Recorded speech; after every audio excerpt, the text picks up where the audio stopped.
एक गलती से वाजपेयी के चुनाव में हो गई थी जमानत जब्त। अपनी जगह विरोधी के लिए वोट मांगने लगे थे अटल बिहारी वाजपेयी। आखिर क्यों वाजपेयी ने खुद चुन ली थी अपनी हार। भारत के पूर्व प्रधानमंत्री अटल बिहारी वाजपेयी की पुण्यतिथि है। 16 अगस्त 2018 के दिन अटल बिहारी वाजपेयी ने अंतिम सांस ली थी।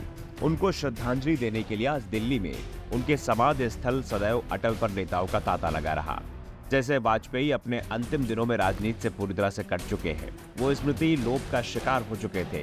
चीजें उन्हें याद नहीं रहती थी, लेकिन जब वो राजनीति में थे तो उनकी वाक्पटुता, फैसले लेने की क्षमता और राजनीतिक शुचिता की तारीफ करने से विरोधी भी नहीं चूकते थे।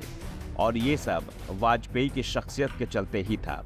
वो देश के संभवतः इकलौते नेता होंगे जो अपनी ही सीट पर विरोधी दल के उम्मीदवार के समर्थन में वोट मांगने पहुंच जाए। चुनावी रोड शो में जब विरोधी दल का काफिला सामने आ जाए तो खुद अपने समर्थकों को सड़क के किनारे खड़े होने का निर्देश देकर पहले विरोधी दल का रोड शो निकालने की बात कहें। वाजपेयी ने अपने पूरे राजनीतिक जीवन में कभी भी किसी पर निजी टीका टिप्पणी नहीं की। वाजपेयी ने अपने जीवन में कई बार पराजय का सामना भी किया था, तो उनके नाम जीत के रिकॉर्ड भी थे। एक बार वाजपेयी अपनी सीट पर प्रचार के लिए पहुंचे थे तो विरोधी के लिए वोट मांगने लगे थे। वाजपेयी के इस अंदाज से उनके समर्थक भी चौंक गए थे।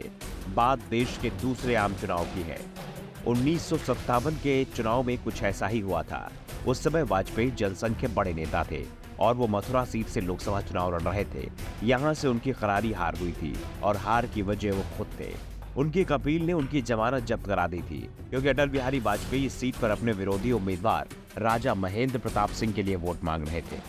महेंद्र प्रताप सिंह एक क्रांतिकारी थे और स्वतंत्रता आंदोलन के दौरान सक्रिय भी थे। इस सीट पर वाजपेयी बड़े अंतर से चुनाव हार गए थे। हालांकि वो एक साथ 3 सीटों पर चुनाव लड़ रहे थे, इसलिए बलरामपुर सीट से जीतकर संसद पहुंच गए। लखनऊ सीट पर भी वो हार गए थे। उस समय आज की तरह एक उम्मीदवार के 2 से ज्यादा सीटों पर चुनाव लड़ने की कोई पाबंदी नहीं थी, इसलिए उम्मीदवार कितनी भी सीटों पर चुनाव लड़ सकता था। दरअसल 1957 के लोकसभा चुनाव में मथुरा में जो सभा हुई थी उसमें अटल बिहारी वाजपेयी ने कहा था कि मथुरा के लोगों, आप मुझे बहुत प्यार दे रहे हैं, लेकिन मैं चाहता हूं कि आप राजा महेंद्र प्रताप को विजयी बनाएं। मुझे वोट देने की जगह आप लोग राजा महेंद्र प्रताप सिंह को वोट दें। इस चुनाव में मथुरा से 4 उम्मीदवार चुनाव लड़ रहे थे और अटल बिहारी वाजपेयी चौथे स्थान पर थे।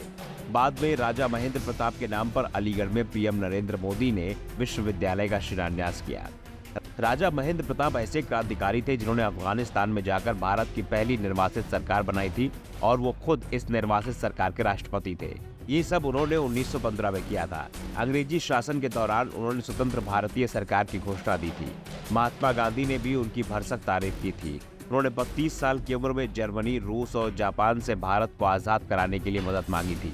ऐसे में जब अटल बिहारी वाजपेयी को पता चला कि मथुरा से उनके खिलाफ राजा महेंद्र प्रताप सिंह चुनाव लड़ रहे हैं, तो वाजपेयी ने खुद की जगह महेंद्र प्रताप को वोट देने की अपील कर दी। वाजपेयी की अपील ने काम भी किया था और महेंद्र प्रताप सिंह चुनाव जीत गए।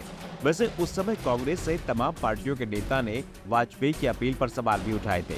वैसे महेंद्र प्रताप सिंह 1957 का चुनाव तो जीत गए, लेकिन अगले चुनाव में जब वाजपेयी मथुरा से नहीं लड़े और न ही महेंद्र प्रताप सिंह के पक्ष में चुनाव प्रचार करने पहुंचे तो बाजी पलट गई और महेंद्र प्रताप कांग्रेस उम्मीदवार से हार गए थे। Bureau report, the such India.